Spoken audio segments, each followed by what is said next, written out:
So I think we both live on Zoom and on YouTube. We had a final last-minute problem on YouTube because we're running two computers. And the second computer, we suddenly realized that the fan in the computer was so loud, the microphone was picking it up, and we had to get a new laptop to go live on YouTube. So that delayed us a little bit. Let me see there.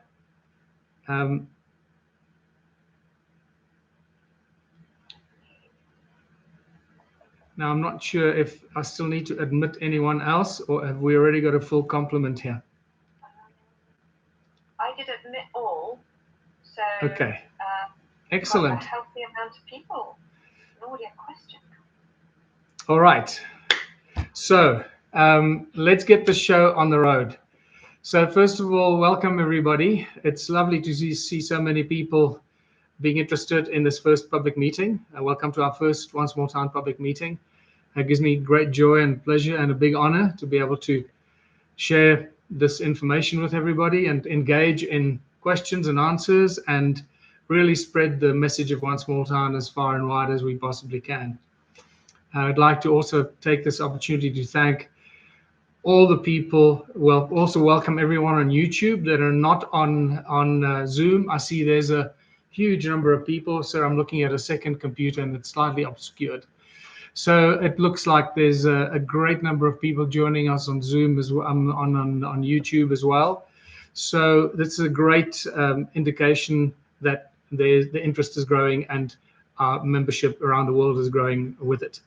So firstly, I'd like to thank from the bottom of my heart all the people that have supported me and the Ubuntu movement and the One Small Town initiative for so many years. It's coming up to 2 decades now, believe it or not. It's coming up to 2 decades that this movement has been growing and evolving.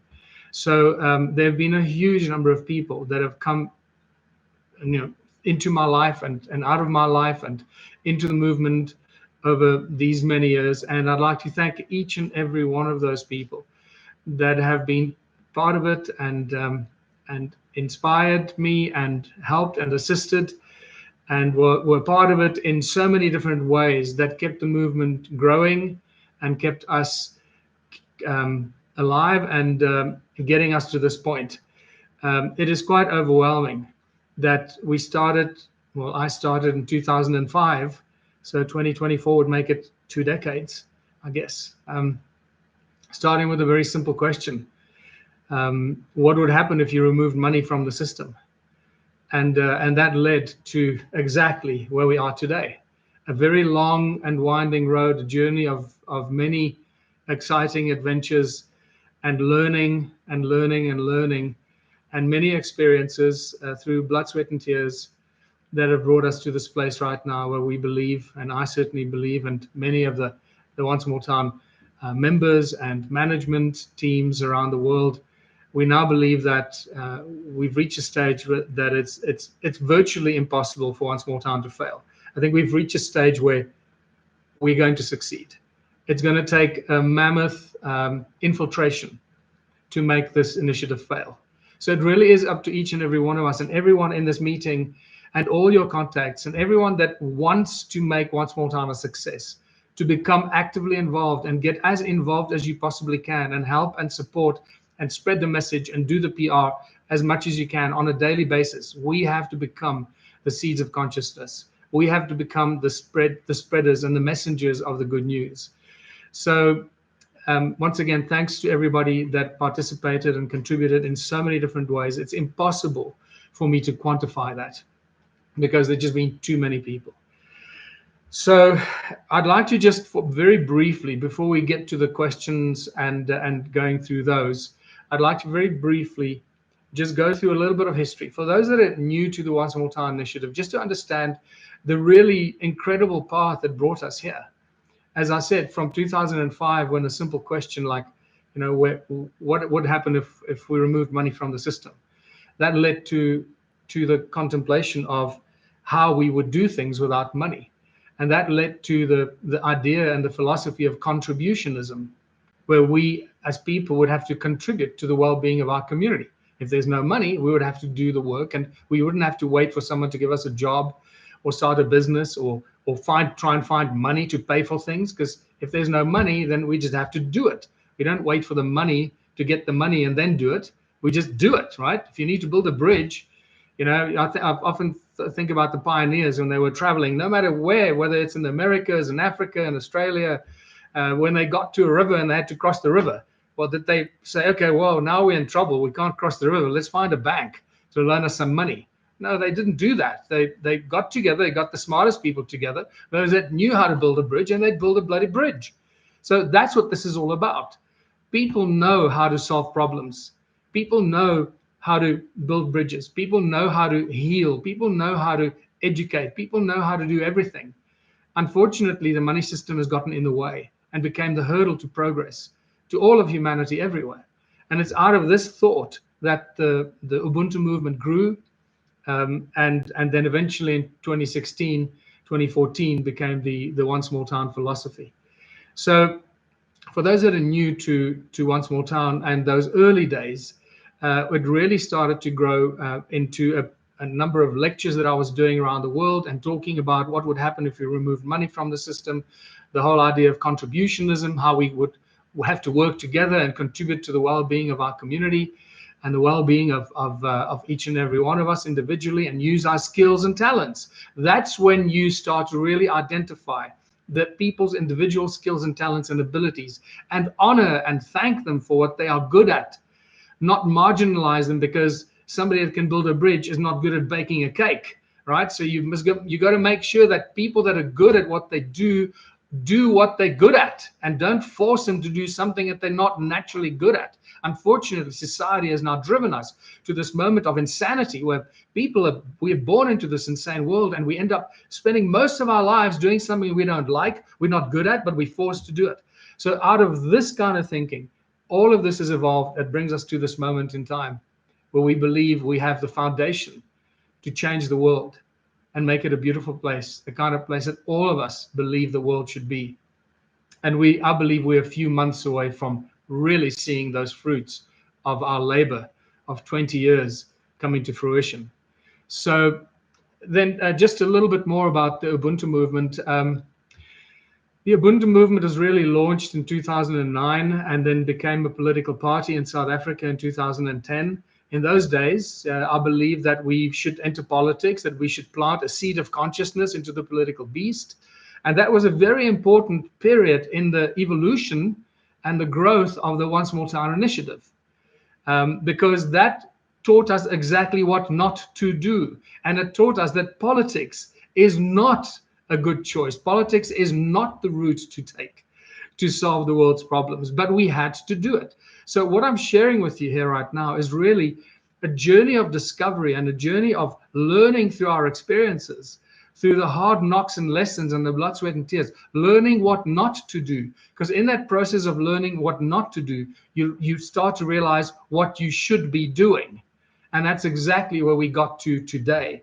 We know so much more today than we did even 2 years ago or 3 years ago. We know a universe more than we knew 10 years ago. So this is a very exciting moment for us to be in. Just to quickly give you some of the political trials and tribulations, if you're not aware of it. In 2010, the political party was registered in South Africa, the Ubuntu Party. And from there, we ran in 3 elections, 2012, 2014, and 2016. At the same time, we registered a political party in the UK. We registered one in Canada, and we also had a representative in Australia and New South Wales. So in 2012, we ran locally in South Africa as a local in our municipality. 2014, I ran for president, because then the party ran on a national level. And if we had won, I would have become president. That's how it works in this country. So if the Ubuntu party had won, this guy here would have been the president of South Africa. That would have been a very interesting situation. Because if you go back and look at some of our posters and banners and ideologies from 2014, it is quite radical. It was very radical, like shut down the Reserve Bank and replace it with a People's Bank, and free electricity for all the people and things like that. So, but we realized in 2014 that the outcome of the elections was completely rigged. And I'm not going to go into the details, but it was very obvious that the election results were rigged, and that no matter what you do as a small party, you're never ever going to win enough seats in parliament to make any kind of impact. So that's what then in 2016 made us go and only run in 13 municipalities under the one small town banner. So by then we'd already realized we don't want to be in politics. Politics is not the route to take. But I also felt that if we ran only in 13 municipalities and won one of those municipalities, and Ubuntu Party became the ruling party in that municipality, we could then appoint our mayors, and the mayors would implement the one small town philosophy. So that's why we ran in politics. So I need to make it very clear that there was a very clear strategy behind why we still ran in 2016. It wasn't just, oh, we're going to run because we want to get into politics. There was a very clear plan of action behind it. Unfortunately, we did not win any of those 13 municipalities.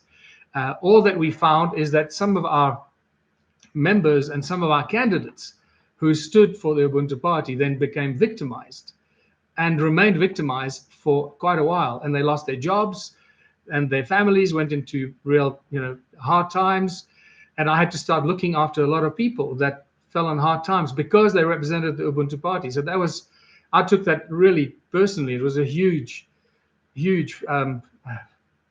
a terrible moment for me when I realized that all these people that put their lives really on the line and now suffered because they represented the Ubuntu Party. And even today, there are still some of those people from 2016 that I have to support because they still haven't been able to get back on their feet. So I just want to show you the knock-on effect and the repercussions that the politics has on ordinary people who want to create a better world and a better life for themselves and their families. It is despicable.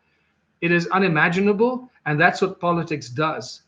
But that's exactly what we're going to eradicate with the One Small Town initiative. So then after 2016, it became all, full steam ahead with One Small Town. And then we went through a whole learning process of thinking that we should work with the mayors and try and get the mayors on our side, and the mayors would do this and that. But several countries like South Africa, for example, the mayors are not elected by the people. The mayors are elected by the political party that wins in that town. So the mayor can often come from somewhere completely different and be appointed by the ruling party. So it's not like the USA or Brazil or various other countries where the mayors are elected by the people in the community. That is a very exciting prospect for One Small Town. So by the time we really get to explode in the USA, I think it's going to explode and grow very, very quickly because the USA has fortunately got the mayors that are elected by the people. And I believe Canada is the same thing, and many other countries. So we learned the hard way that in many countries, working with the mayors is not a solution. And by 2020, when COVID hit, the whole thing nearly shut down because I was affected by it. My business was affected by it. I nearly lost everything. I nearly lost my lodge, the museum, tourism crashed, everything got destroyed. And I was spending all my life savings on making this work. And then I did one thing. I did an interview with Charlie Ward. And I know that there are many people that have their own opinions about Charlie, but it was Charlie Ward in the Charlie Ward interview that I did that rescued the One Small Town initiative. So I've got to say thanks to Charlie for interviewing me at that stage and actually putting the word out to say, hey, I love what Michael is doing. I love what the One Small Town initiative is standing for. Go out there and sign up and support him. If you want a better world, go out there and become a patron. And that overnight literally got us, about more than 500 patrons making contributions. And that rescued the One Small Town initiative in 2020. And since then, it's just grown, and we're able to appoint various ambassadors around the world, not knowing what they're going to do, just somebody representing the idea and the ideology and the philosophy. And at one stage, we had I think 60 ambassadors, or we were in more than 68 countries at one stage, represented by many people. And we didn't quite know what to do and how to do it. But then by 2021, we started to get some really good quality people on board, like Julia Buttery and many other people, and Fayez Mukarim, our beautiful ambassador in Lebanon, and just more and more quality people started to come on board. And we started to implement the One Small Town initiative in a number of towns, not really knowing what we're doing, because in its philosophy, in its idea, it's a very simple and a beautiful and a noble idea, right? So we want to work together, we want to grow together, and we want to make our lives better. So let's start getting together, working together, cooperating, collaborating. So in its philosophy, it's a very simple idea. But when you get to implementing it, everything changes. So I just realized I forgot some. Michael, it's recording on YouTube. Oh, is it? Okay, good. So it's recording now on my laptop and on YouTube. I forgot to press record. I got too excited seeing so many faces. I double checked. It's recording on YouTube. All right, great. So when we started to implement it, we suddenly realized, hold on, the idea is great. We've got a plan, but we don't really know what the people should do. Well, we had ideas and suggestions and philosophies, but then we learned very quickly that the people who put up the hand to say, hey, I want to be an ambassador for One Small Town, didn't necessarily have what it takes to start and run it and manage it. Because we realized that One Small Town is not just a bunch of hippies getting together and growing some food on a piece of land and growing it, living in teepees and tents. That's not what we're doing. Okay, I hope that's very clear for everybody. I love hippies. Many of my friends are hippies, but they're not the kind of people that are going to make this a success. So we had to learn very, very quickly how to allocate responsibilities to different people and what their roles should be. And especially over the last 2 years and 2.5 years, this is where we really learned so much. Even in the last 6 months, we've learned the last, I believe, what will be the major big lesson for us to teach us about the implementation and how to implement One Small Town successfully. With what kind of people? What are they supposed to do? What is the first thing you do as an ambassador? How do we choose an ambassador? What does that ambassador do? What are the steps? What is the 12-month plan? What's the 24-month plan? And so forth. So it has been an incredible journey of discovery. The last 6 months has been the absolute, it's like it's speeded up to a nauseating Formula One speed of learning and absorbing and then implementing the things that we learn. And that's what makes me so excited, because I now believe, as do all our management team around the world, that we now have what it seems like the perfect formula, or not the perfect formula yet, the formula that will successfully launch One Small Town into a number of towns around the world. But to achieve that, we needed some sort of a IT blockchain platform. And that's exactly what we started to build 1.5 years ago. And that's what we've done with the guys that approached us out of the blue here in South Africa, world-class coders and programmers that work on a small number of elite, major, big clients around the world doing, blockchain and IT platform, private platforms, and memberships and things like that. They basically approached us and said, hey, we love what you're doing. We'll help you with this, and we'll do it for you at a fraction of the cost that we're doing for anybody else, because we love what you're doing and we want this to succeed. So what the benefit of One Small Town has been over many, many years is that it's attracted the right kind of people, whether it's the hippies that love the idea, the bunny huggers, the tree huggers, the scientists, the explorers, doesn't matter. It's attracted a wide range of people from across the world, from all kinds of life, or from all countries you can imagine. I mean, we even have members in China, people in China that are interested in launching One Small Town. It's insane. So we're now in a position where the platform puts us in a very, very powerful position. And keep in mind that the One Small Town initiative is a private membership. And you have to join as a member. And that's really what protects us. Keep in mind that all the so-called secret societies of the world, the occult societies and secret societies, they've all managed to get away with all the stuff that they managed to get away with because they were private memberships. You had to be inducted and brought in as a member. So we're learning from those people. We're learning from them, but implementing it in a way that will benefit the people and benefit the communities, not to benefit the few that run the show. So it's really important for us to understand the critical role that the platform plays in everything that we do, from signing up as a member, to issuing of the Infinity tokens, to allocating the time that you go and contribute your 3 hours into the businesses or the community upliftment projects and so forth. So, and then distributing the monthly benefits, to managing the One Small Town store, allowing the people to go to the store with their tokens and get stuff from the store. Everything you can imagine is managed by the One Small Town platform. And that's what gives us our strength, our power, our unity, and the capacity to communicate, to share, to exchange. It allows One Small Town Lebanon to be able to export to One Small Town UK. The One Small Town UK becomes the importer of the products that come from one country and vice versa. So every One Small Town, in essence, becomes an agent for all the other, first of all, for all their products that they are manufacturing and producing and growing and packaging and selling locally and benefiting and sharing locally. But it's also, each One Small Town becomes an agent for all the products that they're exporting, and becomes an agent locally in their town or neighborhood or country for all the other One Small Town products around the world.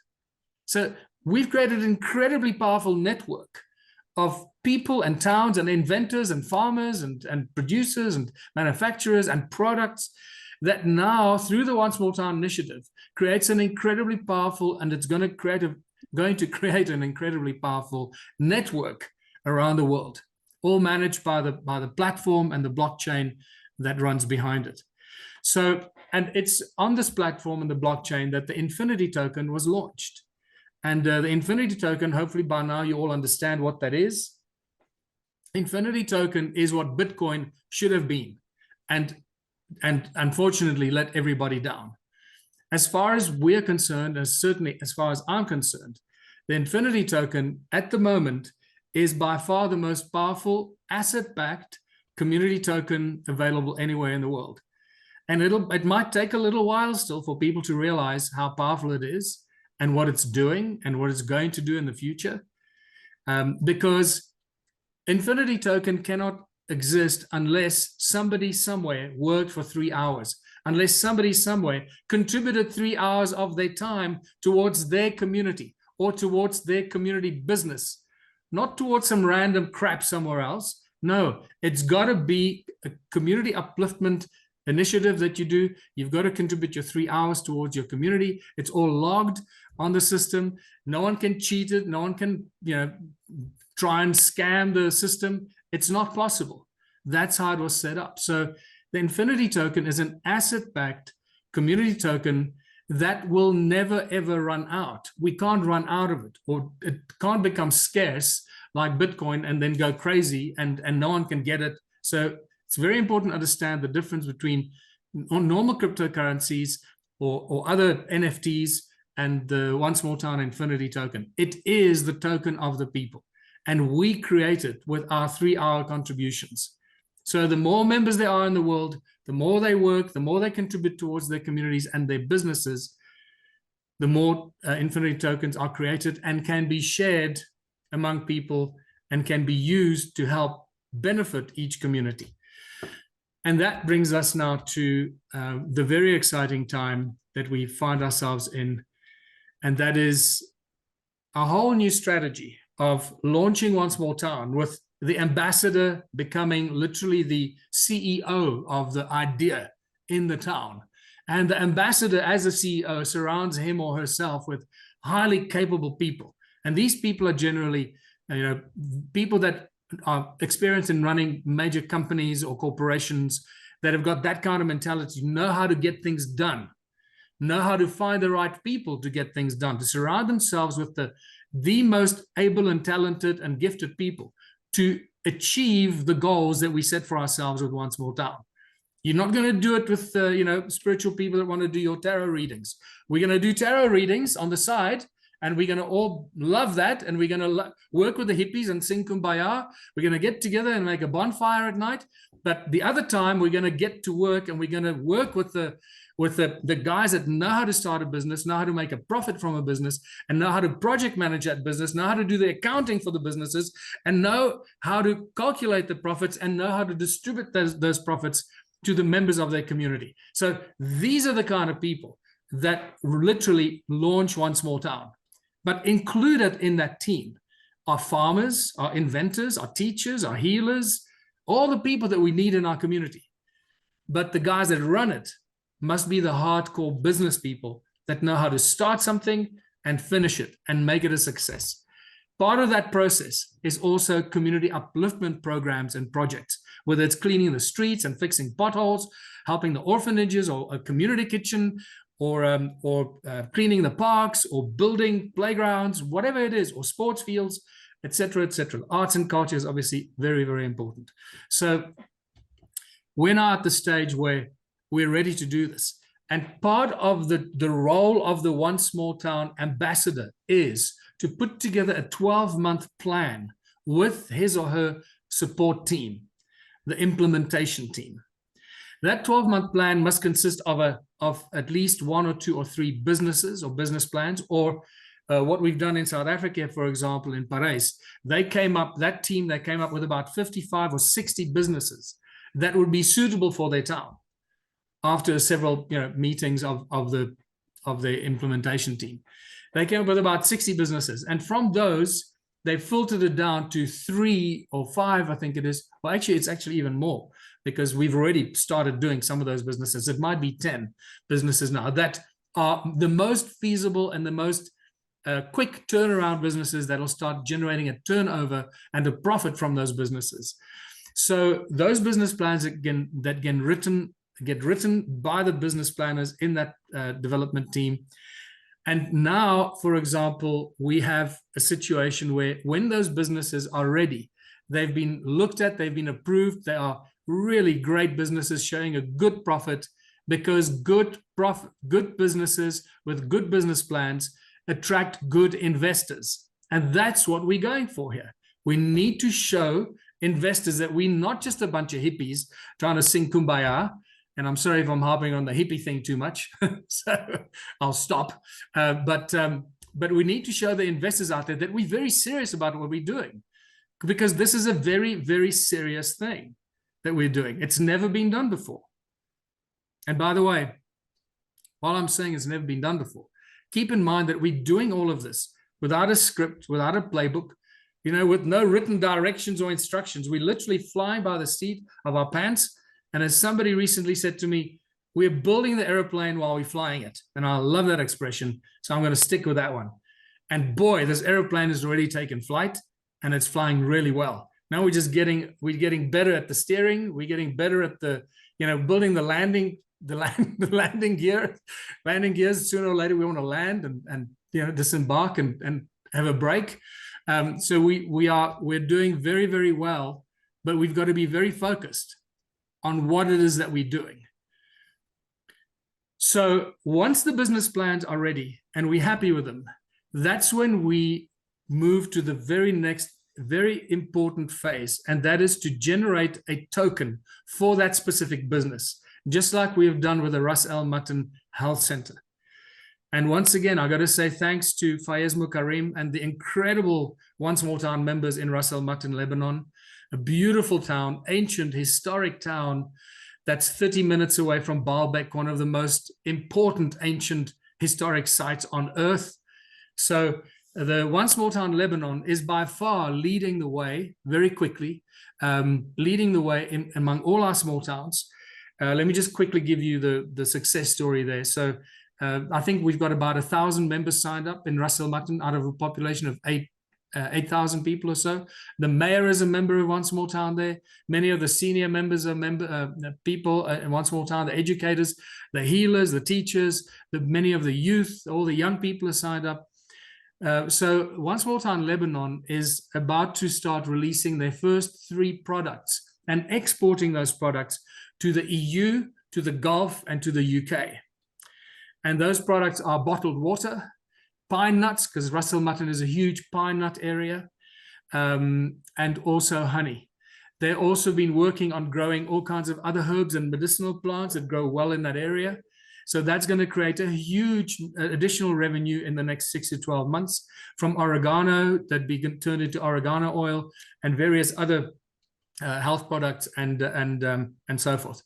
But just between the water, the pine nuts, and the honey, Russell Mutton is poised to make about anything between $500,000 and $1 million per month exporting those 3 products. Now, just put that into context. That's $1 million per month profit for that little town. And that could go a lot higher once the water becomes in demand, because it's deep earth water, it's primary water, so it's highly structured and highly energetic water and healing water. So we believe that, like Fiji water, from tiny little Fiji, you can buy bloody anywhere around the world. I believe that our Ubuntu water, it's called Ubuntu water, primary drinking water. And we believe that the Ubuntu water will become a highly sought after water around the world, especially if our One Small Town members and supporters do what they're supposed to do, to promote the brands, promote the products, get behind it, and spread the message. It's up to us, right? It's really up to us to make this a success. So just those 3 products will make Russell Mutton a huge financial success from those 3 businesses. Now add 20 and 30 and 50 businesses to that, and you can see where this is going with the monthly profit for that little town and their 1,000 members. Remember, that profit gets distributed to those 1,000 members equally every month. So already 1,000 members will be receiving like $1,000 a month. If they're making $1 million profit, suddenly everyone is receiving $1,000 a month from those 3 businesses. Let that sink in, right? Let that sink in. So if you watch any of my videos before, I've been saying that any town of 10,000 people has the capacity of turning over, with their businesses that they start, turning over $1 billion or more per annum. If you're not turning over $1 billion, then you're doing something wrong. And it's another, we can discuss that later through the questions if you have those. So let's come back to Russell Mutton, and the final thing I'm going to say before we go to questions, because this is where we are right now. Over and above the 3 products that Fayez and the One Small Town Russell Mutton in Lebanon are about to start exporting, the big thing there is the health center. They've spent the last 12 months building and preparing this beautiful 6-story building into what is now turning out to be, it's going to be one of the most advanced health centers in the Middle East and in the Gulf area, with the most advanced technologies, state-of-the-art equipment, the latest frequency healing technologies, and so much more. Fayez has performed miracles there.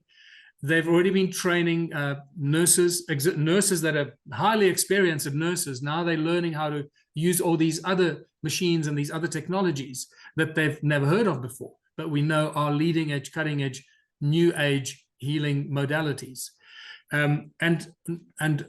Even further beyond that, I believe there's somewhere between 30 and 40 doctors that have aligned themselves and going to be working in the medical center, in the health center, that are world experts in their diverse specialities. So we have a huge team of highly experienced specialists, doctors, medical staff, nurses, and the One Small Town members who are going to be there doing all the other work, the 3 hours a week, 3 hours a day, whether it's the cleaning, the security, the washing, the delivery, all the other stuff that gets done by the One Small Town members. That's part of their 3 hours a week contribution, so that they can get the benefits of the profits. Well, the business plan for that health center is so stunning. I can tell you that that on paper, that business plan makes on average, conservatively, about $7 million a year profit, and probably more profit, net profit. So this is a huge breakthrough for that little town. Already we have certain other Gulf state countries, or Gulf area countries, that have shown an interest in that model from seeing the health center brochure. They've contacted Fayez and they've already said, hey, we love what you're doing. Can you build one of those in our area? So that started to happen.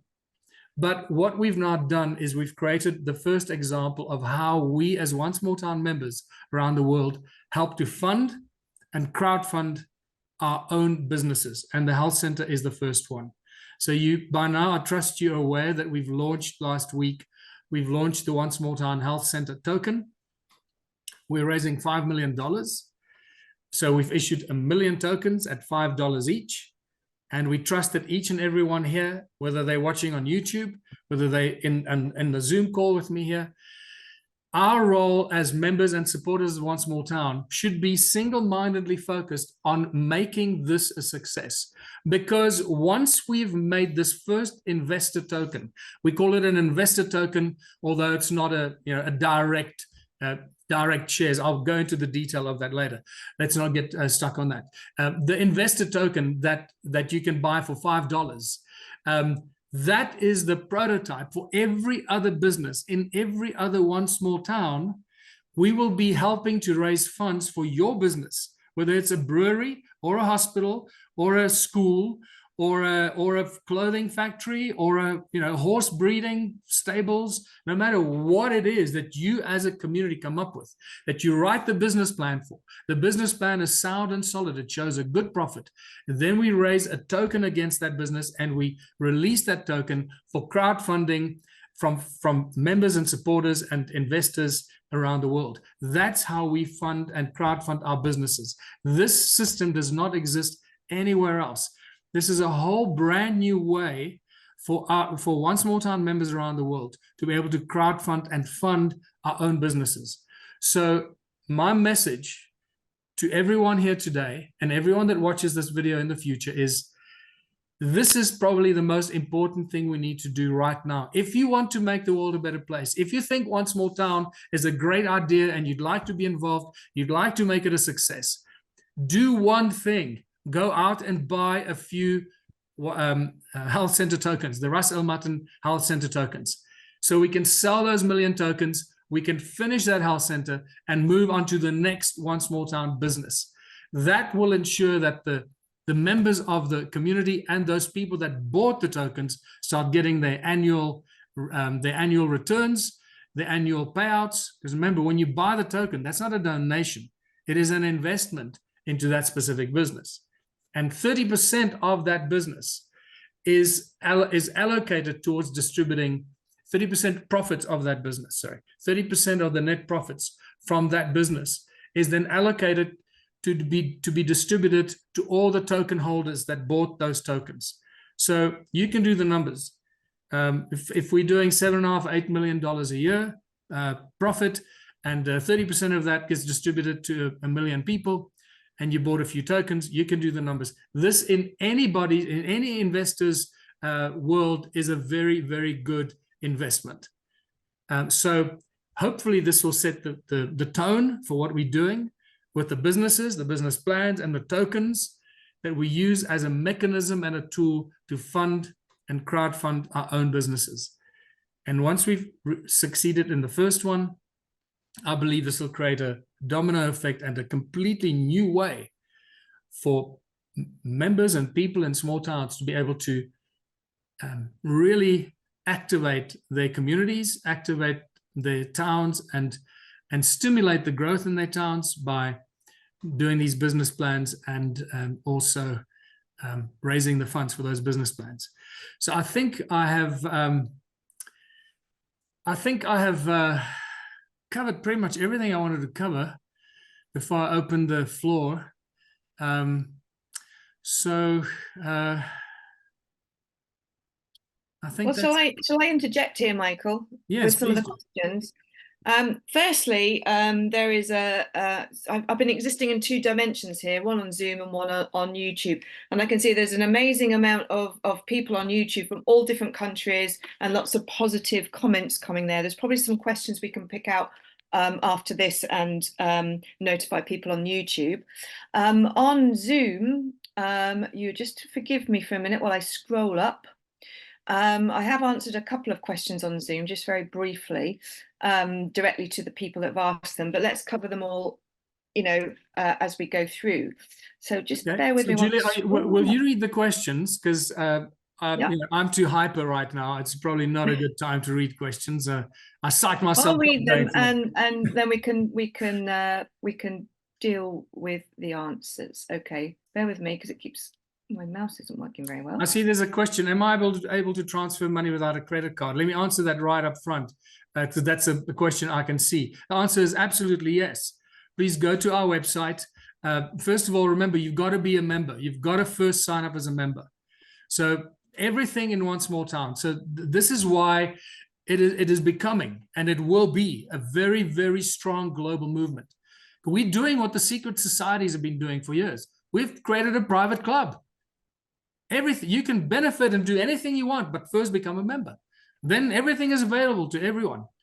It's completely transparent. Everyone in every One Small Town, everyone can log into any of their businesses and see how well the business will be doing. That's part of what the platform does. So it is a completely and utterly transparent system. So no one can run away with the money. The reason we had to put the platform in place is so that when investors put their money in, they know that they're not putting into some schmuck or some shyster's private bank account. They're actually putting into a system where no one can run away with the money, and there's an accountability. The blockchain and the platform follows the money and the investor can see exactly that the money is being used where it's supposed to be used, in the business that they put the money into. That's why the tokens are such an important tool to be linked to the investments into the separate into the different businesses. So very soon, as the One Small Town memberships develop and the towns start to pop up all over the world, any member in any town will be able to log into any of their businesses and see how well that business is doing, see how much profit is going to generate this month, and then see how much total profit the system is going to distribute to all the members in that town. You're not going to be able to do that for the neighbor's town or for the town in Australia or in Canada, but you'll be able to do it. You'll be able to check out your own town. So it's transparent for the members in your town, not anyone around the world. So when I say it's completely transparent, it's for the members that work in their businesses, their communities, and so forth. Because there has to be some levels of protection as well, and ring fencing so that it doesn't get too wonky. So yes, if you first of all go online, sign up as a member. Sign up as a member of One Small Town. The moment you're a member, then log in with your membership email and your password. Log in and you'll see all the different things that you can do. Now you'll be in your membership account and you can see all the things, my profile, my wallet, etc., etc., and then play around, learn what there is available. And then go to my wallet. So if you want to buy tokens, whether it's Infinity tokens or the Russell Mutton Health Center tokens, click on my wallet. You'll see your wallet pop up, and then click on buy health center tokens. So you can either click on buy health center tokens or buy Infinity tokens, and that's it. And then the moment you click on that, it'll give you an option to either use your credit card or to do a direct transfer into our One Small Town International bank account with Bank of America. So all the transactions are happening through the American bank account. We felt that was the safest at this stage. We've looked at all kinds of options, and we ended up with Bank of America. So all the information is on the website. You can go and see that the One Small Town International Bank of America. It's a registered company with a registered account.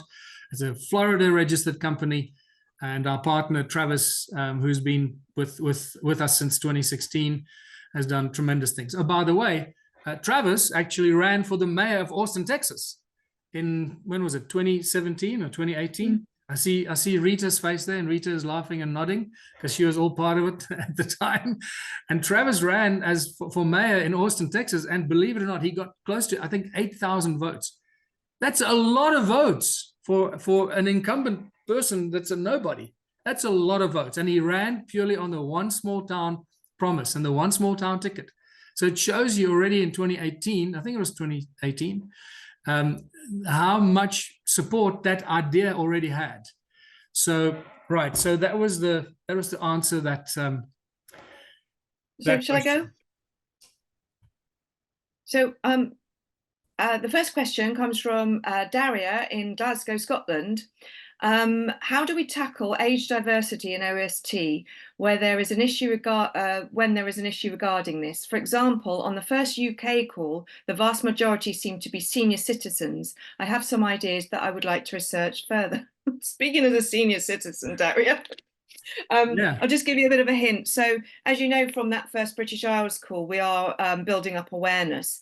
And for example, yesterday I was down in a town called Forest Row, and it was for a different event, but kind of like-minded.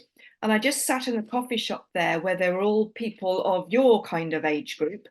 And I started talking, and I got a huge amount of interest, and I ended up just speaking to this whole group of people that are interested and want me to go back in one small town. So it's about us creating that awareness. Having said that, at the event, there were people of my age and upwards. And it's because I think the reason that we're attracted to these different kinds of ways of living is because our age group has all been kicked in the teeth more. or spent longer being kicked in the teeth. So it's about building up awareness. And I know that you put your hand up to contribute some time. So it'd be really great to join up with you and see where we can certainly push some awareness in Scotland, because we've got quite a few people now putting their hands up and saying, hey, what about Scotland? So thanks for putting your hand up and joining in. I hope that covers the question for everyone outside of the British Isles too. I need to just add to that. First of all, thank you, Julia. Thanks for that. I'm so excited to hear that you got such a a wonderful crowd gathering. Boy, you just reminded me. Of all the tours that I've done around the world and all the impromptu places that I was just shoved onto stage and said, "Hey, like at fairs and Oktoberfests in Austria and Germany and weirdest places you can imagine, just shoved onto a stage and just tell the people about one small town quickly, just like out of the blue, and then suddenly, before you know, the crowd gets bigger and bigger and bigger, and then they send a basket around for donations. And it comes back with really generous donations that covers my travel costs. So, it just brings back so many incredible memories. And guess what? Each and every one of those was just another tiny building block into what we are celebrating today. If it wasn't for that effort, if it wasn't for, traveling and doing it relentlessly and never, ever giving up, we would not be here today. That's it. And for Charlie Ward interviewing me. So I just want to add the question of seniors and what seniors can contribute. First of all, as far as the management team of one small town, the ambassador and the implementation team, or the support team as we call it, that requires serious experience, serious knowledge. So I assume that that's either going to be a young go-getter, somebody who's like one of those young people that really gets it and is a real go-getter and an entrepreneur and that knows how to get stuff done, someone in their 30s or 40s, or it can be someone a lot older that has run a big company, has been a CEO of a multinational company, that knows how difficult things are and knows how to manage things. So we will probably find the more senior people at the helm of implementing the One Small Town initiative. However, so that's the one part that the senior members will probably be highly, effective in, and desirable members with the experience and knowledge. But at the same time, when it comes to setting up businesses and community development programs and community upliftment programs, remember, that's where the senior citizens, doesn't matter whether you're in a wheelchair or whether you're blind or whether you are deaf or whether you're disabled in some way, each and every one has certain skills.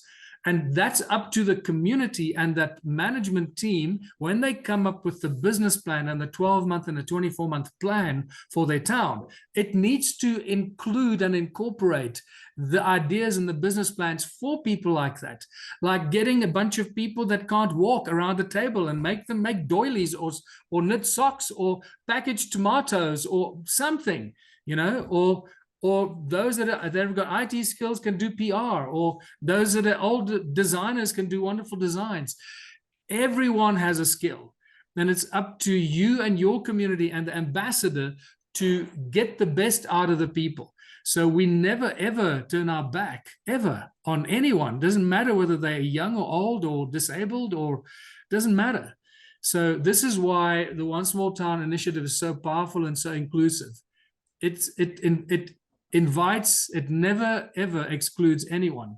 As long as you want to be part of the community, and as long as you want to be, you're going to be contributing towards the well-being of the community and not trying to hijack it for your own benefit.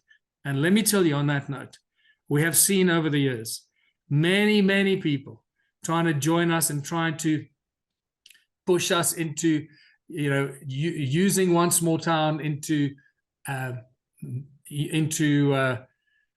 benefiting their little business or their little enterprise, not really wanting to be involved in One Small Town, just wanting to benefit from it.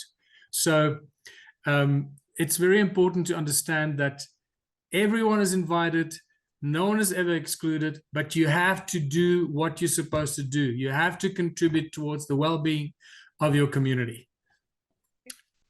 Yeah, the strongest team is a balanced team. Yes. So moving on to another question is, what do you consider the most critical success factor for One Small Town initiative? The rate at which new members subscribe, or the rate at which new businesses are initiated, or yet another one? Sorry, I was distracted by my wife phoning me, so I need to just, can you read that again? Okay, so what do you consider the most critical success factor for One Small Town? The rate at which new members subscribe, or the rate at which new businesses are initiated? Or is there another option? Okay, I think it's a double-edged sword, a double-edged benefit. So obviously, the more members sign up, the more members we have around the world with diverse skills and potential. So every new member that signs up. So keep in mind, very important, you don't have to live in a small town that is, you know, one small town to be a member. Anyone, anywhere, in any country of the world can go online right now and sign up to be a One Small Town member. So it's very important to understand that that doesn't affect whether you can be a member or not. So I just noticed that we have a problem with our YouTube stream. On mine, you've frozen. Yeah. By the way, if we miss any questions, because they're getting quite a few on both, then we will try our best to answer them in a different way. I'm also going to try and be short to the point. I like to extrapolate a little bit, because the questions often you can give a short answer, but then it doesn't really explain the answer. So sometimes you need to give an answer, but explain a little bit around it. Otherwise, people don't have enough depth of knowledge and information why the answer is either yes or no, you know, or maybe. So yeah, it could be yes, and then explain why it's yes. So I'll try and keep it short, but explain as much as I need to without waffling too long on the questions. Okay, so are we back on YouTube? Yeah, I think so.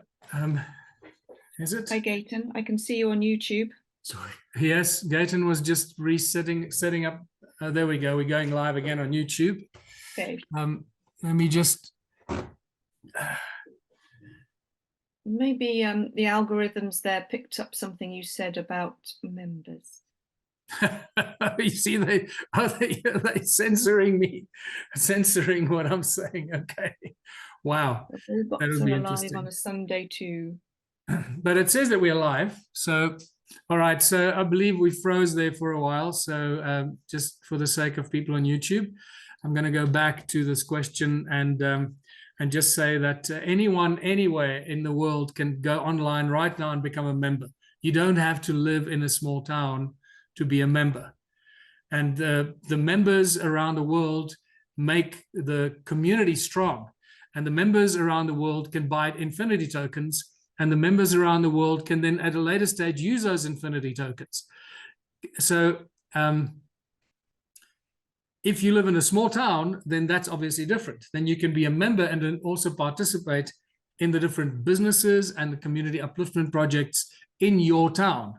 But you don't have to live in a small town to be a One Small Town member. So this is why I keep saying every One Small Town supporter everywhere in the world, go online and sign up as a member. You don't have to live in a small town. Okay, so just that'll come later. That'll come later. So encourage everybody to be a member and then buy a bunch of tokens, especially the health center investor tokens.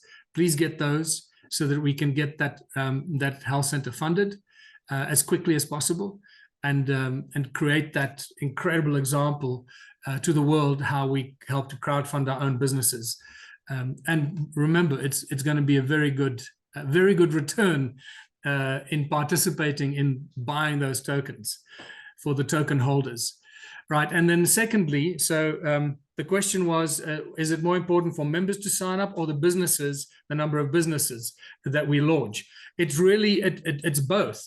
The more businesses we have, the more businesses we have as business plans that are really good business plans, that are profitable business plans.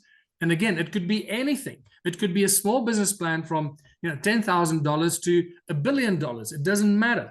As long as it's a good business plan that makes profits, investors will look at it, and investors will show an interest if it shows a good profit. If there's a good return on investment, everyone is interested.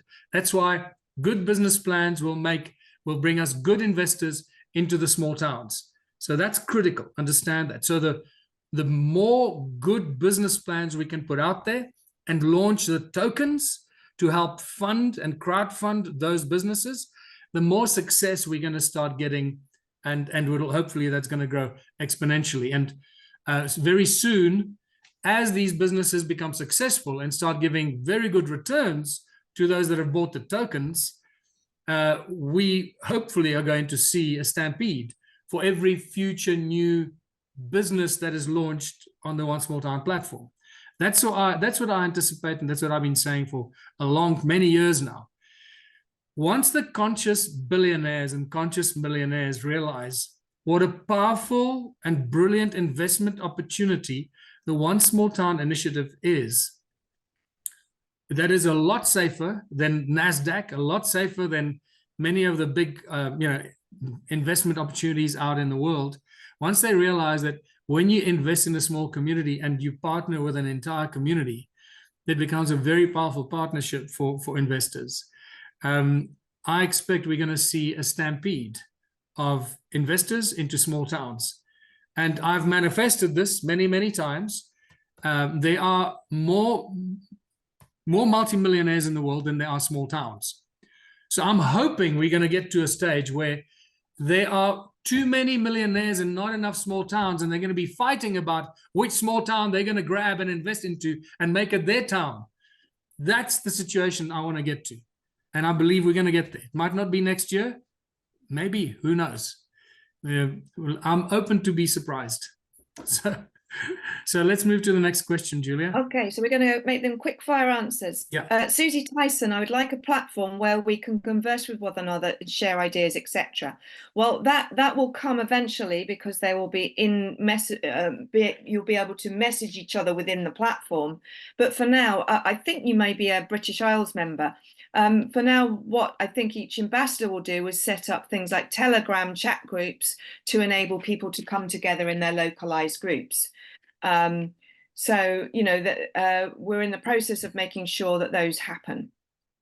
Yeah, I think it's important also to say that we have to use the tools of enslavement as tools of liberation, and that applies to everything. It applies to having to use, whether it's Facebook or Telegram or WhatsApp. We have to use what we have. But let me tell you, and let you put your mind at ease, our platform has everything you can imagine in it.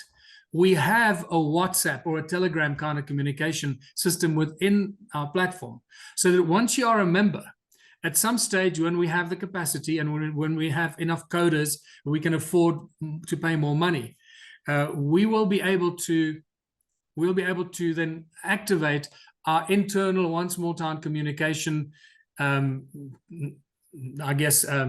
platform or network like WhatsApp or Telegram. So that's coming. So yes, the answer to that is yes, our members will be able to communicate and will be able to set up groups within the One Small Town platform.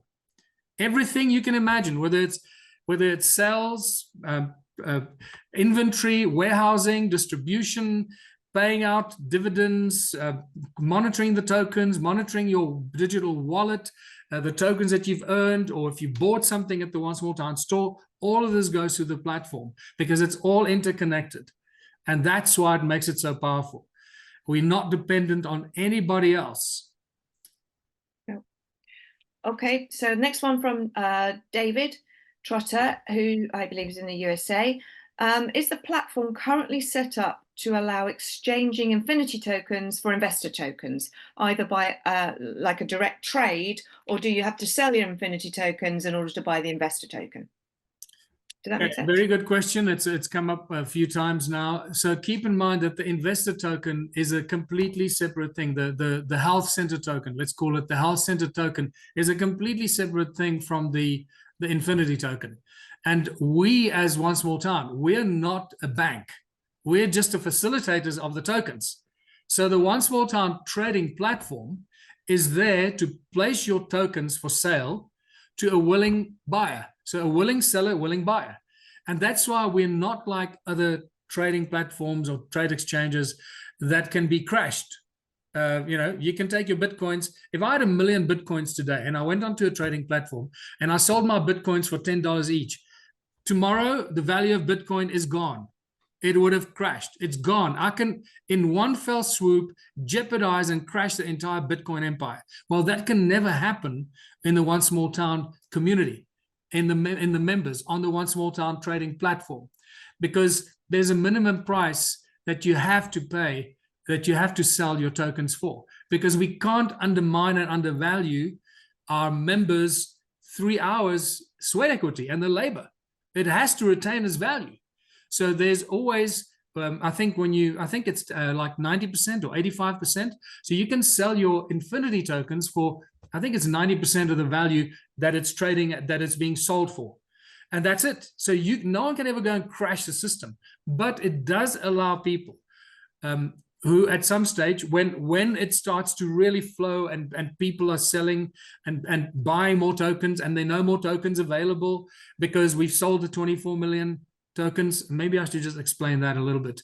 And once you can't just buy tokens, once the only tokens that are available are those tokens that are earned by the members by contributing their 3 hours. There'll come a stage where the only way you can earn a token is by contributing your 3 hours, right?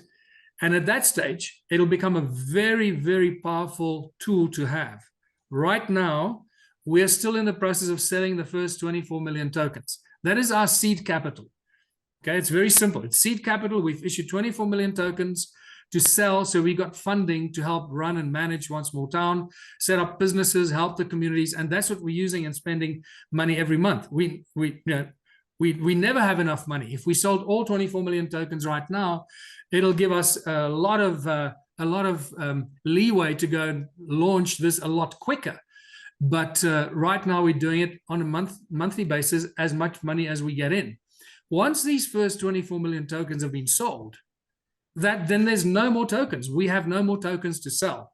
And then the One Small Town office will only survive if the businesses that were set up by you and your members and your communities, if those businesses are successful, because 10% of those businesses gets kicked back to the local One Small Town office, and that office then kicks back another 4% to the One Small Town head office internationally. So it's really important to know this is a bottom-up approach. This is not a top-down approach. I'm not running anything. I'm not controlling anything.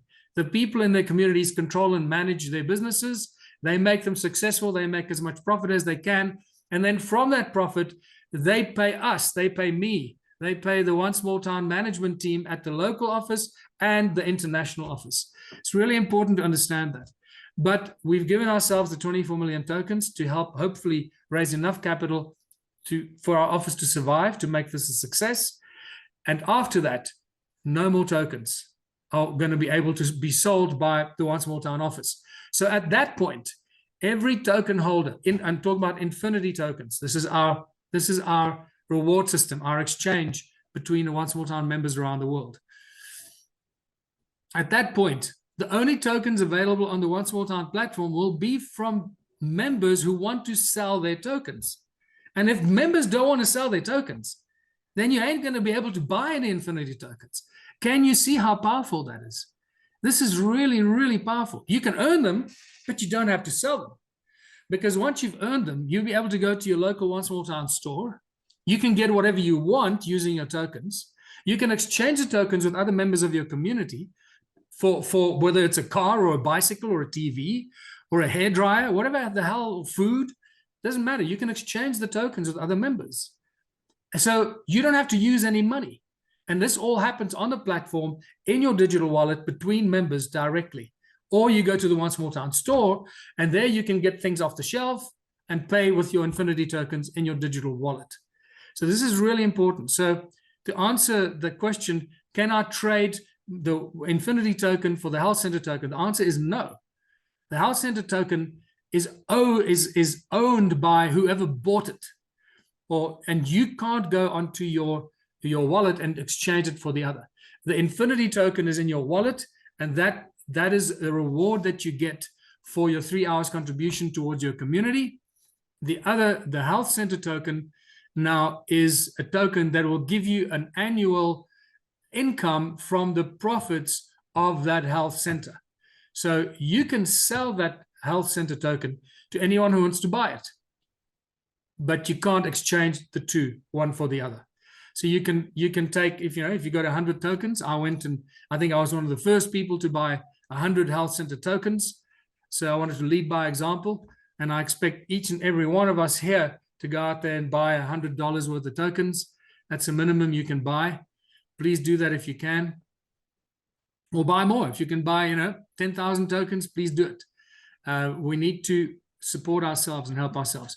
So once you got those tokens in your digital wallet, they appear within, I think, 6 hours or so. As soon as the system has picked up that the payment has been made, the payment is approved, then the token is automatically deposited into your digital wallet.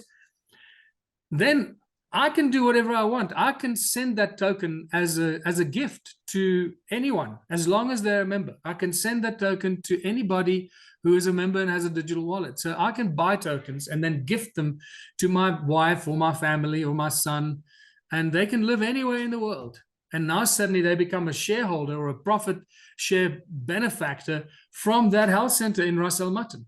So you can buy tokens for somebody else, keep them in your wallet, and when they become a member, you can then send them those tokens and as a present.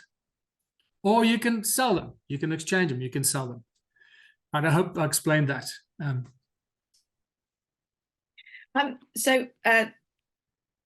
Sorry, I was just checking the questions. Maybe we could do a dedicated Zoom call at some point about tokens, and then we can cover everything that we might need to cover. There is a related question. How can the OST members know how many tokens are sold or left to be sold for the health center, and also the infinity tokens?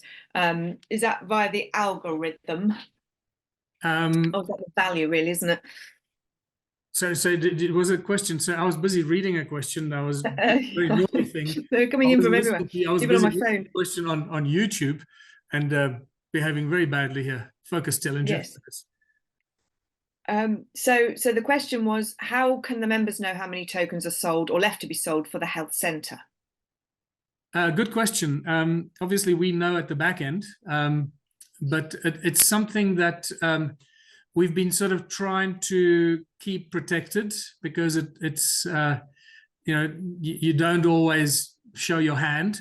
We want to make sure that people keep buying the token and maybe feel a bit anxious that there might be not enough tokens, whatever, I'm not sure. We might have sold, for all I know, Fayez may have approached many of the investors that were willing to put in like, $100,000, $200,000, $300,000 before we launch a token. Fayez may have already got those investments and may have raised $2 or $3 million. So there might only be, 200,000 tokens left out of the million. I don't know at this stage, but we don't want to show that hand because we want to keep the people, excited about buying the tokens and not saying, oh, there's still plenty of tokens available, I'll get them later. So we're probably not going to show our hand. Otherwise, we might jeopardize the number of tokens we sell. Okay, so how will the new health centre work when doctors and nurses only work 3 hours per week? So perhaps we should explain that that's not quite how it works. Yeah, so don't get confused between businesses. First of all, that's a very important question. And that's where you need to draw the line between community businesses and our membership and our 3-hour contribution, so that we benefit from the businesses and benefit from the profits and benefit from the food and everything. There's a difference between our 3-hour contribution and the business as itself. So a business needs to be run by experts, and the hospital is run by doctors and nurses and experts in the medical field. They don't contribute 3 hours. They work there full time and they come and see their patients every day. So that's a very different thing. But and that's how we make money. Keep in mind that that the attraction in that health center is the specialists and their unique speciality. That's what is going to attract all the people from the Gulf area and the EU as well, because it's going to be very affordable compared to other health centers for what is often very expensive in the EU and the UK. You're going to be able to get it a lot cheaper. And also you'll be, sorry, I got distracted there. Something was freezing here. And at the same time, while it's benefiting the medical tourism and people outside of our community, it is low system source.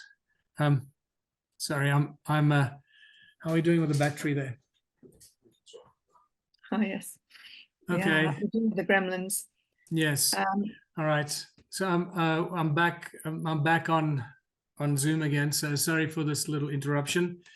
I'm not going to bore you with the details, but it's an interesting challenge. We have to juggle the electrical cable between the two laptops, and I was too late to swap the cable. So, so another question: what happens if you want to, if you're traveling for a couple of months, so you're not able to do your 3 hours a week? Very simple. That means that you can't get the benefits from those the monthly distributions. Okay, so I'm talking about the Infinity token. Now, the Infinity token, which is your token that you get for contributing 3 hours a week, you can do 3 hours a day. Remember that the Infinity token is earned for anyone, any member, for any service that they deliver towards their community. So it could be 3 hours a week. That's the minimum that you have to contribute. And if you can't contribute 3 hours a week, then you can't get the distribution of the benefits of the profits of the businesses or the food that we distribute and so forth. So you'd either have to make it up before you leave. So you'd have to work an additional, if you go away for 4 weeks, and you'd have to work an extra 4 times 3 hour sessions before you go away. That's it. So, you accrue credit for your travels, and then that's fine. So we obviously want to make sure that our members are happy and that they're not discriminated in any way, or if you fall sick and so forth. So all of this, a lot of this is actually covered in the white paper. I really urge everybody, please read the white paper, go on our website, click on the tokens, Infinity token, and download the white paper so you can study it and see a lot of these questions are answered in there. Like if you're sick, or if you can't make it, or if you have to go away and so forth. So it's all in the white paper. And that's to do with the Infinity token. Very different from the health center token. We don't even have a white paper there because it's unnecessary. The white paper there, we felt that it's a very simple contractual agreement. You buy the tokens, and the tokens represent there's a hard line between, there's a chasm between the tokens and the business, but the tokens represent 30% profit of a specific business. In the health center tokens, it represents 30% profit of the health center in Ras Al Mutton. So that's one token that represents that one business. Every other business will have its own token that will represent that business and the profits generated by that business. So eventually, the One Small Town trading platform is going to have thousands and thousands of tokens that can be shared and traded and sold between our members. So understand where this is going. This is a big thing that we're doing here. And the health center token is the first. And that's why it's so important. It'll forever remain the historic, critical first investor token or community funding token that we've created for ourselves. We have to use the word investor very carefully. So you'll sometimes see me skirting that issue because, people like the SEC and the financial services controlled watchdogs, watch bodies are very precious about when you start using the word investment and investors and so forth. So we got to make sure that we are very clear that while this is an investment into your community, an investment of goodwill and good faith and so forth, you are investing into a token. You're not actually buying shares in a company. It's very important. So we draw that line. But the contract specifies very clearly that 30% of the profits of that will be distributed to the token holders. So that's how we were able to separate the two, so they're not connected, and we're not going as a financial institution. Nobody can say or claim that we're pretending to be a financial institution or doing the business of a bank. Please read the disclaimer on our website at the bottom of the landing page, at various pages that disclaims that we're not a financial institution. We don't pretend to be, that we don't pretend to give advice or investment advice or anything like that, because the moment these guys see you doing this, they come after you, and we're not doing this. We are a private membership organization that offers our members tokens, and that's what our members are buying. And by buying the tokens, they participate in the well-being and the health of the businesses that we then fund with those funds. So there's a separation between the two. I completely forgot what I was talking about. Got completely distracted there. It's been so there's a message from Brad, who he has skills in manufacturing, and excuse me, Brad, I lost your question. That you want to offer your services in manufacturing machinery control, which may be needed in the pilot phase phase of One Small Town projects, and you don't know how to contribute your time. If you could let us know whereabouts you are, which country, which town you're in, because it would be good to see who is the best contact to get in touch with you to see what you can offer and what you've got in those skills, because clearly they are skills that we would like to have on board from the central team to tap into. There's another question from, I think it was Therese, if I'm saying your name correctly, about herbal medicines. At some point very soon, we will be starting some expert groups. So if you have an expertise in something along the lines of what you were suggesting about learning herbal medicine and contributing your nutritional skills, then there will be sort of mastermind groups set up for people to come on board and share their ideas. So it's great you're interested in herbal medicines too. The other big thing, Julia, we need to add here is that we're working on a system like a talent exchange kind of thing, or skills exchange. And we're not there yet because we got too many things to do before we even get there. The next big thing we're going to be launching is the One Small Town Art Gallery in Ras Al Mutton, and that's huge. If there are any questions about that, I'll gladly take them, because we're going to change the way art is sold around the world, and artists sell their works of art. Change it completely. It's like we're going to revolutionize the way that art is sold. That'll continue to benefit the artists, like the benefits through royalty payments forever and ever as the art gets resold. Like authors and musicians get paid royalties, our artists will now start earning royalties through the One Small Town galleries for every resale of their work of art. But so that's the next big thing we need to launch, and that's been a huge project for the platform with an insane amount of coding. It's like, I couldn't believe the amount of coding when I saw the back end of it. It's like 120 pages of coding or more. That blew my mind. So what we're doing here is a huge thing, people. Please understand this. This is not something small.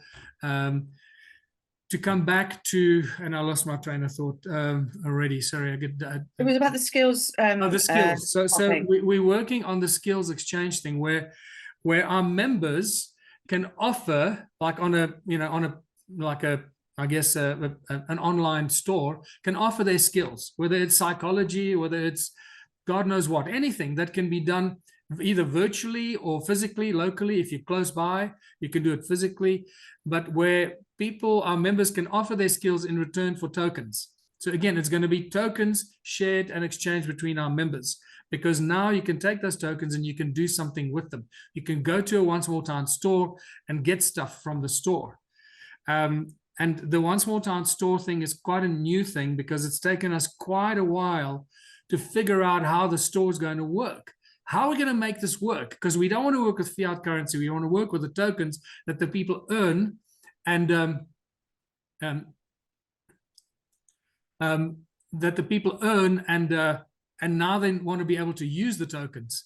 So it's taken a long time for us to figure it out. We now have a very beautiful model for it that we're going to start developing. Well, we've started already, but it's got a long way before it's ready to be implemented.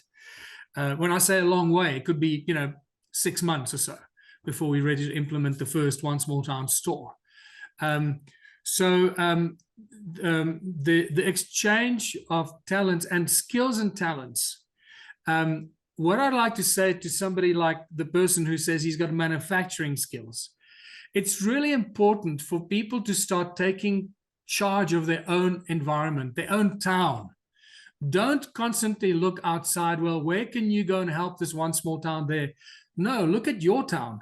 One of my most, I guess, slightly frustrating things is the hordes of email I get is like, people think that we're setting up these intentional hippie communities, and they say, well, I love what you're doing. Tell me where's the closest One Small Town. I'd like to go live there.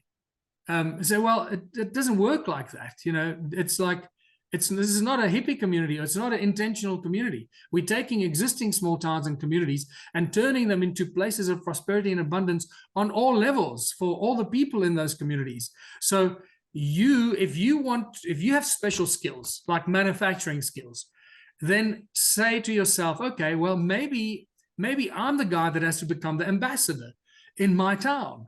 Or maybe I'm the guy that has to find the ambassador to help me launch One Small Town, because I might not have the management skills that an ambassador needs, but I've got the manufacturing skills that can start the first One Small Town business that will make profit for our town. So my skills as a manufacturer will be able to help launch the first cornerstone business. And I'll get the help and management from the ambassador and the implementation team to help write the business plan for me. So when we launch One Small Town, in my community, my manufacturing skills will be put to good use, because we'll launch the business that I've proposed in my town. Think of it like that. Don't think of like, how can I put my skills to use in other small towns around the world? Look at yourself locally and start recognizing that you are a very powerful individual, that you can contribute towards the well-being of your community with your skills and your knowledge and your expertise. That's what your community needs. That's what every community needs, is people that have got these amazing skills and abilities. And we're learning that a great deal, especially with the farmers, the agricultural experts, the people that know how to grow food and so forth. And our One Small Town in South Africa, in Paris, that's where we are very active with our agriculture, and about to launch some of the great seed testing facilities that are literally going to change the way we grow food. So think about what you can do in your community, and then find the right people to launch One Small Town with you. Okay. So I'm just scrolling up to see what else wasn't covered, because we're sort of about 2 hours in now. Yes.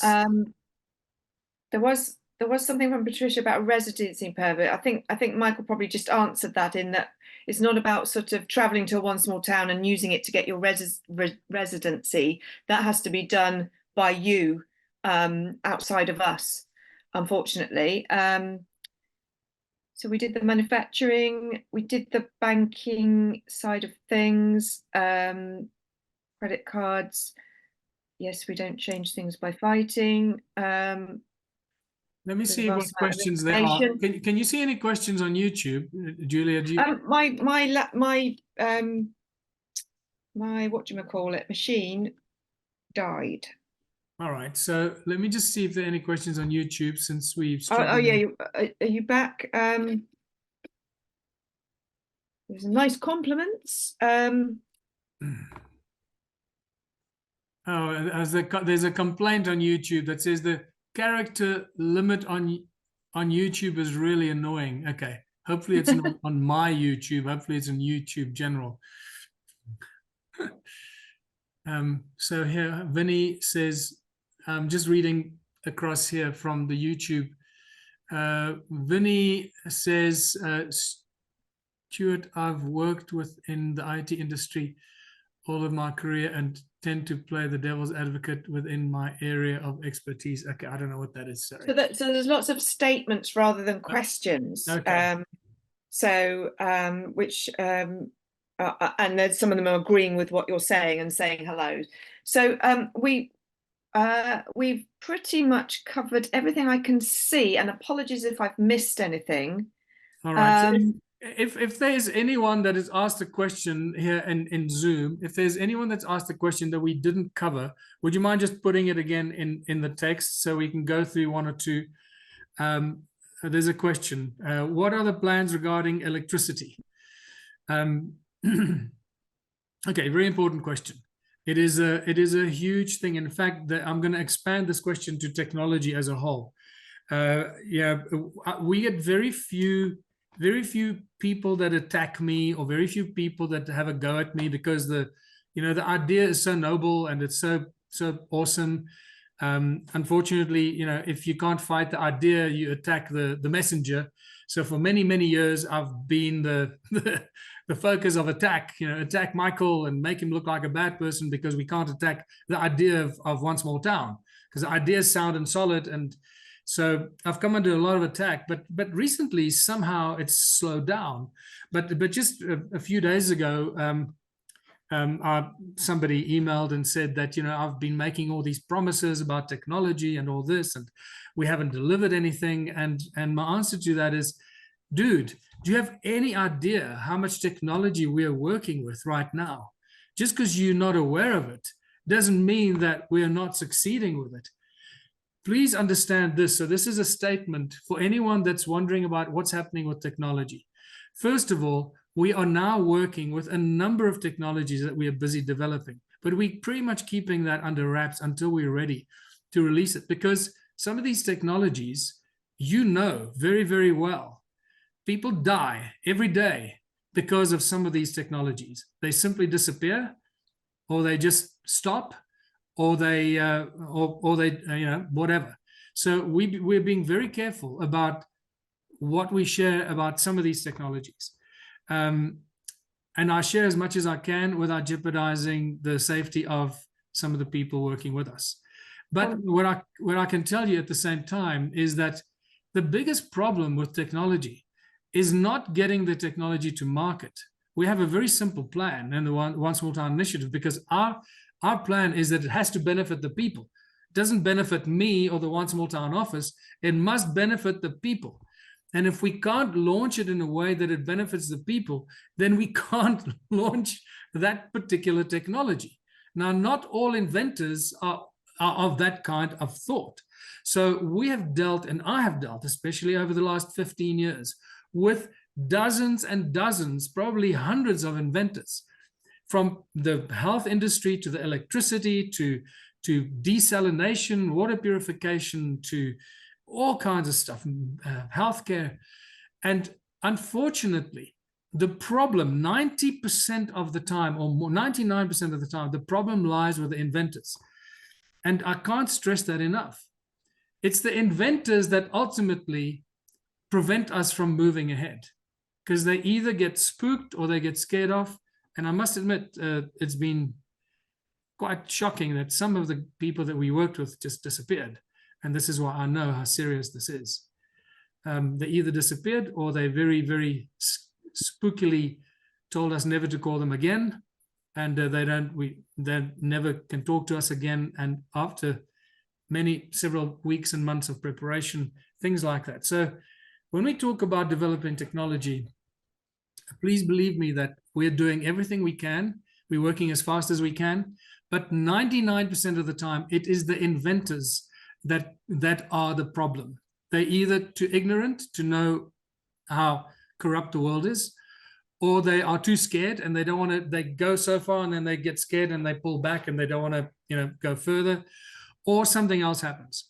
So, but what I can tell you is that the more we succeed with one technology, the more it gives other inventors the courage and confidence to know that they can trust us. And we're now at a stage, and I'm not going to mention the kind of technology. There are 2 or 3 or 4 technologies we're working on right now that are game changers for the world on every level. And we're very, very close, literally 2 to 3 months from launching the one of those technologies. We are in complete control of that technology by now, because it is our technology that we developed, and it will be a game changer that will put us in a very powerful position that will help us launch One Small Town a lot quicker than waiting for ambassadors and people to sign up. And when they do sign up, it'll give us the financial muscle to be able to move in and act very, very quickly. So we are working with technology as quickly as we can, and just be aware of that. Electricity is one of them. But a reminder, we're on YouTube. Yeah, but remember that electricity is something that is controlled by governments, controlled by interested parties, controlled by service providers, and so forth. Now, we have come up with ideas and plans of releasing some of this technology, but we will share that. We'll share that at a later stage. I think I'm going to not say more about that than that. Yeah. Okay, so we're getting more questions, but we've been doing this now for nearly 3 hours. Yeah. So how do we want to do this, folks? Do you want to continue, which I'm sure Michael's pretty running out saying, or do we want to extract these questions and come back to you in a different format at some point? I think what we'll need to do, we do need to update the Q&A videos and the Q&A page on the onesmalltown.org website, because I did notice some of the questions in the Q&As that I did a year ago are already out of date, because we have moved and shifted and improved and upgraded. So I need to go and make new videos. So what I'd suggest is, if you have a question, email it to Julia or email it to me, and I think we had that form that we emailed to everybody. We can take those questions, because there'll be duplicates. There always are duplicates. And I will do videos for our Q&A channel, for our Q&A page on the website. And that way, I think it's best, then at least we can use one question and let everybody benefit from it. And it'll be on the website, on the Q&A page.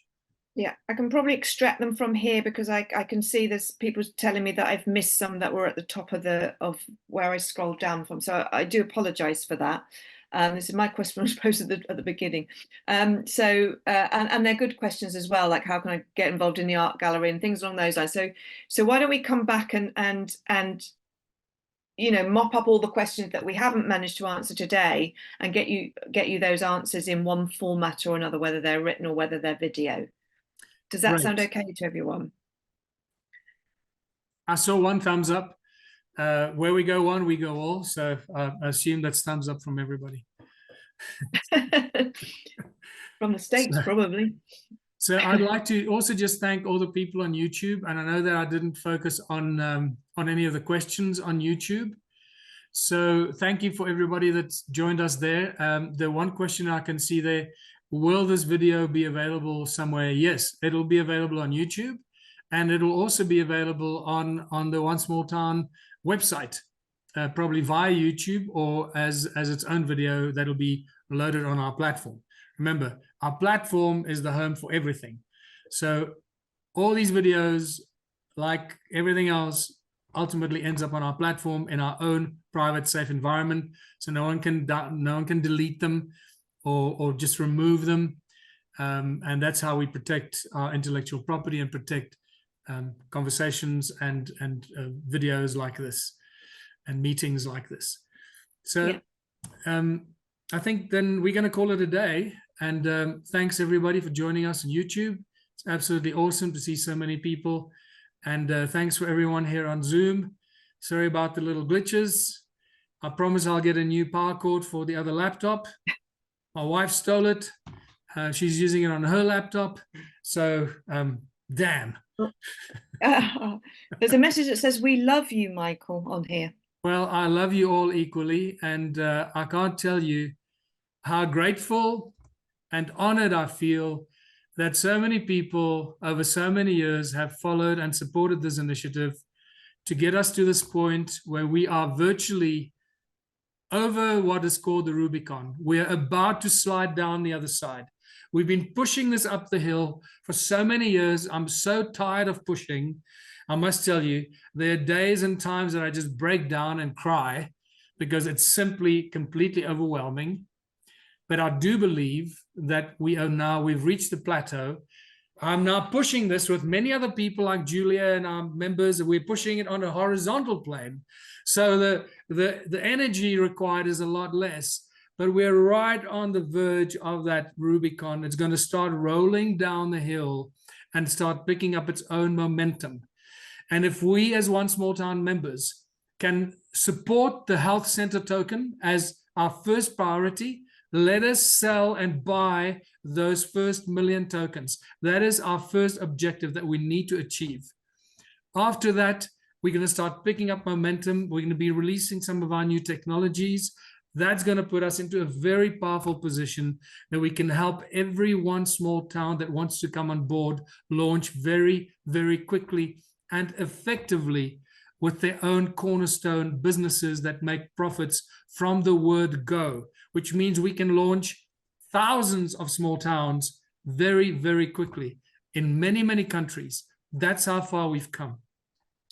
My parting words, again, thank you so much to everybody over so many years of support, but now is a critical time. Now is where we really got to stand together, sell those or buy those tokens up, the health center tokens, and let's talk again in a month's time.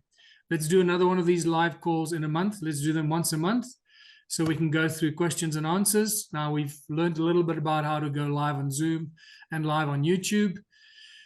And I look forward to it.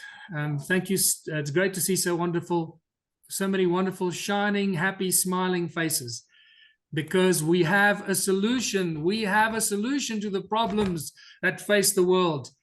And this is really going to be my final message. If you can find any other movement or any other group that has a solution for the world, join them. Join them and do whatever you can to support them and make that a success. If there is no other group that you can join, and One Small Town is the only group that you believe has the answers, then join One Small Town and throw all your weight behind One Small Town. We can't dissipate and scatter this energy. We have to focus this energy. So let's focus all this energy behind One Small Town. It has all the solutions for all the problems we face, because the solutions don't come from me, they come from you, the people in the communities.